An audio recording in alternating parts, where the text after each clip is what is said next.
Hello everyone, welcome back to my spoken English class. അപ്പോൾ ഇന്നത്തെ topic എന്ന് പറയുന്നത് വളരെ സിമ്പിളായ രീതിയിൽ നമുക്ക് കിച്ചണിലൊക്കെ യൂസ് ചെയ്യാൻ പറ്റുന്ന വളരെ ഇമ്പോർട്ടൻ്റ് ആയിട്ടുള്ള സെൻറ്റൻസുകളാണ്. കിച്ചണിലും മാത്രമല്ല നമ്മൾ ഡെയിലി ലൈഫിൽ എത്രത്തോളം നമ്മൾ ഈ സെൻറ്റൻസുകൾ യൂസ് ചെയ്യുന്നുണ്ടെന്ന് നിങ്ങൾക്ക് ഈ വീഡിയോ മുഴുവനായിട്ട് കാണുമ്പോൾ മനസ്സിലാവും കേട്ടോ. എല്ലാവരും വീഡിയോ സ്കിപ്പ് ചെയ്യാതെ കാണുക, ഇഷ്ടപ്പെട്ട ലൈക്ക് ചെയ്യുക, സബ്സ്ക്രൈബ് ചെയ്തിട്ടില്ലെങ്കിൽ മസ്റ്റായിട്ടും സബ്സ്ക്രൈബ് ചെയ്യുക. ഓക്കെ, ഫസ്റ്റ് സെൻറ്റൻസ് എന്ന് പറയുന്നത് ഈ മാവ് കുഴക്കൂ. അല്ലെ, കിച്ചണിൽ നമ്മൾ യൂസ് ചെയ്യാറുണ്ട് ഈ മാവ് കുഴച്ചോളൂ അല്ലെങ്കിൽ ഈ മാവ് കുഴക്കൂ എന്നൊക്കെ പറയാറുണ്ടല്ലോ. നീഡ് ദിസ് ഡോ. അപ്പൊ കുഴക്കൂ എന്ന് പറയാൻ വേണ്ടിയിട്ട് നീഡ് യൂസ് ചെയ്യുന്നു, മാവ് എന്ന് പറയാൻ വേണ്ടിയിട്ട് ഡോ എന്ന് യൂസ് ചെയ്യുന്നു. ഇത് നമ്മൾ അറിഞ്ഞിരുന്നാൽ നമുക്ക് ഇതുപോലെ പല സെന്റൻസും ക്രിയേറ്റ് ചെയ്യാം. നീഡ് ദിസ് ഡോ, ഈ മാവ് കുഴക്കൂ. മാവ് കുറച്ച് ഡ്രൈ ആയിരിക്കുകയാണെങ്കിൽ നമ്മൾ പറയാറുണ്ട് മാവ് കുറച്ച് സോഫ്റ്റ് ആക്കൂ അല്ലെങ്കിൽ മാവ് കുറച്ച് മൃദുവാക്കൂ എന്നൊക്കെ പറയാറുണ്ട് അല്ലെ. കുറച്ചൊക്കെ വെള്ളം യൂസ് ചെയ്തിട്ട് മാവ് മൃദുവാക്കൂ അല്ലെങ്കിൽ മാവ് കുറച്ച് സോഫ്റ്റ് ആക്കൂ എന്നിങ്ങനെ പറയാം. Make the dough softer. Make the dough softer, മാവ് സോഫ്റ്റ് ആക്കൂ. നെക്സ്റ്റ്, ഇത് ചെറുതായി അരിയോ എന്നെങ്ങനെ പറയാം. അപ്പം വെജിറ്റബിൾസ് ഒക്കെ കൊടുത്തിട്ട് നമ്മൾ ഒരാളെ ഏൽപ്പിക്കേണ്ടത് ചെറുതായി അരിയോ. ചോപ്പ് ഇറ്റ് ഫൈൻലി, അല്ലെ, ചോപ്പ് ഇറ്റ് ഫൈൻലി. ഇനി അത് കട്ടിയായി അരിയോ എന്ന് പറയുകയാണെങ്കിൽ ഇത് കട്ടിയായി അരിയോ. Cut it into thick slices. Cut it into thick slices എന്ന് പറഞ്ഞു കഴിഞ്ഞാൽ ഇത് കട്ടിയായി അരിയോ. ഈ വാഴപ്പഴം തൊലി കളയൂ, അല്ലെ. നമ്മളൊരു ബനാന കൊണ്ടുവന്നിട്ട് നമ്മൾ ആരുടെയും കൊടുക്കുകയാണ്, ഈ വാഴപ്പഴം തൊലി കളയൂ. എങ്ങനെ പറയാം? തൊലി കളയുക എന്നുള്ളതിന് നമ്മൾ ഇംഗ്ലീഷിൽ പറയുന്നത് പീൽ എന്നാണ്. Peel this banana. എന്താണ് പീൽ ദിസ് ബനാന? ഈ ബനാന തൊലി കളയൂ. ഈ മുട്ട പൊട്ടിക്കൂ എന്ന് എങ്ങനെ പറയാം? അല്ലെ, മുട്ടയില്ലേ, അത് പൊട്ടിക്കൂ എന്നെങ്ങനെ പറയാ? പൊട്ടിക്കുക ക്രാക്ക് ആണ്. Crack this egg. Crack this egg. Okay, ഇപ്പൊ ഒരു കേക്ക് ഉണ്ടാക്കുകയാണെങ്കിൽ നമ്മൾ പറയാറുണ്ട് മുട്ട നന്നായി അടിക്കൂ എന്ന് പറയാറുണ്ട് അല്ലെ. മുട്ട നന്നായി അടിക്കൂ എന്ന് പറയാറുണ്ട്. ഇപ്പൊ കേക്ക് ഒക്കെ ഉണ്ടാക്കുന്ന ആളുകളൊക്കെ പറയാറുള്ളതാണ് അല്ലെ, മുട്ട നന്നായി അടിക്കൂ. ബീറ്റ് ദ എഗ്സ് വെൽ, അല്ലെ. ബീറ്റ് എന്ന് പറഞ്ഞു കഴിഞ്ഞാൽ ബീറ്റ് ചെയ്യുക, കോഴിമുട്ടൊക്കെ ബീറ്റ് ചെയ്യുന്നതിനാണ്, ഇളക്കുന്നതിനാണ്. അപ്പൊ ബീറ്റ് ദ എഗ്സ് വെൽ. ഈ മിശ്രിതം അരിച്ചോളൂ. ഇപ്പൊ ജ്യൂസ് ആണെങ്കിൽ അല്ലെങ്കിൽ വേറെ എന്തെങ്കിലും ഇപ്പൊ ഒരു മിശ്രിതം കൊടുത്തത് അരിക്കാൻ പറയുന്നത് എങ്ങനെയാ? Strain the mixture. Strain the mixture. Plate മേശപ്പുറത്ത് വെക്കൂ.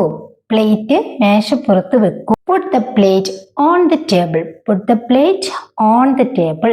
ഈ കപ്പ് എനിക്ക് തരൂ അല്ലെങ്കിൽ ഈ ഫോൺ എനിക്ക് തരൂ. ഇങ്ങനെ ഒരു കാര്യം നമുക്ക് തരൂ എന്ന് പറയണമെങ്കിലോ give me this cup. Give me this cup. പഞ്ചസാര തീർന്നിരിക്കുന്നു. പഞ്ചസാര തീർന്നിരിക്കുന്നു എന്ന് പറയുകയാണെങ്കിൽ, അതായത് നമ്മുടെ പഞ്ചസാര തീർന്നിരിക്കുന്നു എന്ന് പറയുകയാണെങ്കിൽ V have run out of sugar. V have run out of sugar അല്ലെങ്കിൽ റൺ ഔട്ട് ഓഫ് ഷുഗർ എന്ന് പറഞ്ഞാലും മതി കേട്ടോ. ഞാനൊരു സബ്ജക്റ്റ് ചേർത്തതാണ്. നമ്മുടെ പഞ്ചസാര തീർന്നു എന്നൊക്കെ നമ്മൾ പറയാറുണ്ടല്ലോ. അപ്പം we have run out of sugar. എണ്ണ കുറവാണ് അല്ലെ. ഇപ്പം നമ്മൾ കൊണ്ടുവന്ന് വെച്ച എണ്ണ കുറവാണ്. We are running low on oil. We are running low on oil. എണ്ണ കുറവാണ്, നമ്മുടെ എണ്ണ കുറവാണ്. ഇനി ഒരു ചോറ് അല്ലെങ്കിൽ എന്തെങ്കിലും ഒരു കാര്യം കുക്ക് ചെയ്യുന്ന സമയത്ത് നമ്മൾ പറയാറുണ്ട് ഇതിനിയും വെന്തിട്ടില്ല എന്ന് പറയാറുണ്ട് അല്ലെ. അതായത് ഇതിനിയും വേവാനുണ്ട് എന്ന് പറയാറുണ്ട്. അപ്പം ഇത് ഇതുവരെ വെന്തിട്ടില്ല എന്നാണല്ലോ. എങ്ങനെ പറയാം? It's not cooked yet. It's not cooked yet. ഇത് ഇതുവരെ വെന്തിട്ടില്ല. ഇത് നന്നായി വെന്തു അല്ലെങ്കിൽ ഇത് നന്നായി വേവിച്ചു എന്നൊക്കെ പറയുകയാണെങ്കിൽ it's well cooked. It's well cooked. ഇത് നന്നായി വെന്തു. തീ കുറക്കൂ. തീ കുറക്കൂ. എങ്ങനെ പറയാ? Turn the heat down. Turn the heat down. തീ കുറക്കൂ. ഇനി തീ കൂട്ടൂ എന്നും പറയാറുണ്ട്. അവിടെ നമുക്ക് ടേൺ ദ ഹീറ്റ് അപ്പ് എന്ന് പറയാം കേട്ടോ. അപ്പൊ ഡൗൺ എന്ന് പറഞ്ഞു കഴിഞ്ഞാൽ കുറക്കൂ, അപ്പ് എന്ന് പറഞ്ഞു കഴിഞ്ഞാൽ കൂട്ടൂ. ഓക്കെ, പാത്രം അടുപ്പിൽ വെക്കൂ. പാത്രം ഗ്യാസിൽ വെക്കാൻ അല്ലെങ്കിൽ അടുപ്പിൽ വെക്കാനൊക്കെ പറയുകയാണെങ്കിൽ put the pot on the stove. Put the pot on the stove. Okay, നമ്മളിപ്പം അടുപ്പിന്റെ അടുത്തൊരു തുണിയൊക്കെ വെച്ചിട്ട് നമ്മളിപ്പോ സാധനം എടുത്ത് വെക്കാനും തുണിയൊക്കെ എടുത്ത് വെക്കുമല്ലോ. അപ്പൊ നമ്മൾ പറയാറുണ്ട് അല്ലെങ്കിൽ നമ്മൾ ഷോള്, അപ്പൊ നമ്മൾ പറയാറുണ്ട് ഇത് കത്തിപ്പോകും എന്ന് പറയാറുണ്ടല്ലോ. ഇത് കത്തിപ്പോകും എങ്ങനെ പറയാം? It will burn. It will burn. Burn കത്തുക അല്ലെ. It will burn. ഇത് കത്തിപ്പോകും. അത് നമുക്ക് അത് എടുത്തു വെക്കുന്ന തുണിയാകാം അല്ലെങ്കിൽ നമ്മൾ എന്തിട്ട് ഡ്രസ്സ് ആവാം. ഇത് കത്തിപ്പോയി എന്ന് പറയുകയാണെങ്കിലോ എന്തെങ്കിലും ഒരു അവസരത്തിൽ അത് കത്തിപ്പോയി അല്ലെങ്കിൽ ഇത് കത്തിപ്പോയി എന്ന് പറയാറുണ്ടല്ലോ. കഴിഞ്ഞ കാര്യമാണല്ലോ. It got burned. It got burned. ഇത് കത്തിപ്പോയി. കുറച്ചുകൂടി വെള്ളം ഒഴിക്കൂ എന്ന് പറയുകയാണെങ്കിൽ ഇപ്പൊ കറിയില്, ചോറില്, അല്ലെങ്കിൽ നമുക്ക് കുടിക്കാന് എന്നൊക്കെ പറയാൻ വേണ്ടി കുറച്ചുകൂടി വെള്ളം ഒഴിക്കൂ. Pour a little more water. Pour a little more water. കുറച്ചുകൂടി വെള്ളം ഒഴിക്കൂ. ഈ സ്പൂൺ ഉപയോഗിക്കൂ. ഈ സ്പൂൺ ഉപയോഗിക്കൂ. സിമ്പിൾ ആയിട്ട് പറയാം, use the spoon. Use the spoon. ഈ സ്പൂൺ ഉപയോഗിക്കൂ. ഈ പാത്രം ഒഴിഞ്ഞതാണ്. ഈ പാത്രം ഒഴിഞ്ഞതാണ്. This bowl is empty. This bowl is empty. ഈ ഗ്ലാസ് നിറക്കൂ. ഈ ഗ്ലാസ് നിറക്കൂ. Fill this glass. Fill this glass. ഈ ഗ്ലാസ് നിറക്കൂ. എനിക്കൊരു പ്ലേറ്റ് തരാമോ? എനിക്കൊരു ഗ്ലാസ് തരാമോ? എനിക്കൊരു കത്തി തരാമോ? ഇങ്ങനെ ചോദിക്കാറുണ്ടല്ലോ.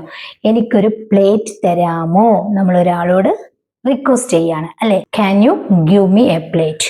Can you give me a plate? ഈ ക്യാൻ യു യൂസ് ചെയ്തിട്ട് നമുക്ക് എന്ത് വേണമെങ്കിലും ചോദിക്കാം കേട്ടോ. ചായ തയ്യാറായോ?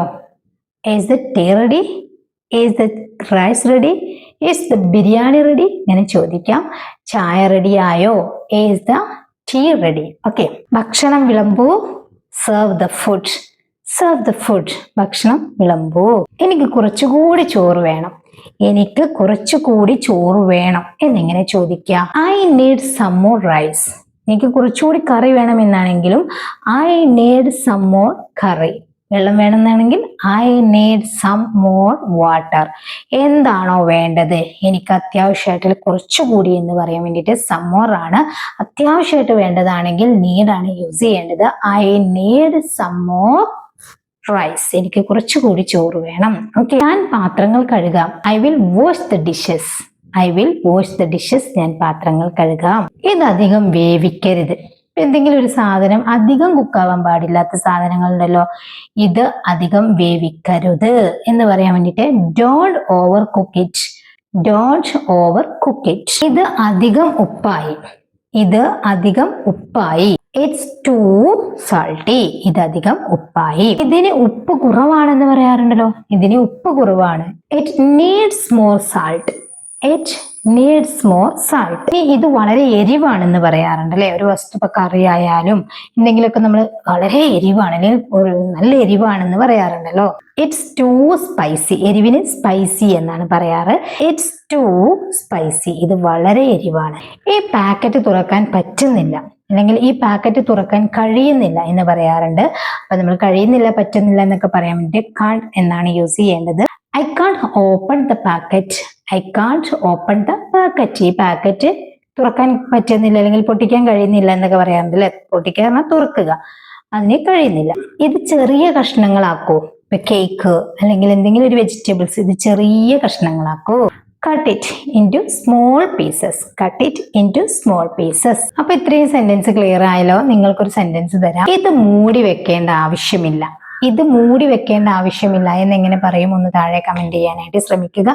ഈ സെന്റൻസുകൾ നിങ്ങൾക്ക് യൂസ്ഫുൾ ആണെങ്കിൽ ലൈക്ക് ചെയ്യാനും ഷെയർ ചെയ്യാനും, സബ്സ്ക്രൈബ് ചെയ്തിട്ടില്ലെങ്കിൽ സബ്സ്ക്രൈബ് ചെയ്യാനും മറക്കരുത്. സബ്സ്ക്രൈബ് ചെയ്യുന്ന സമയത്ത് തന്നെ തൊട്ടടുത്തുള്ള ബെല്ലൈക്കണും ഓൾ ഓപ്ഷൻ ഒന്ന് ക്ലിക്ക് ചെയ്ത് വെക്കുക.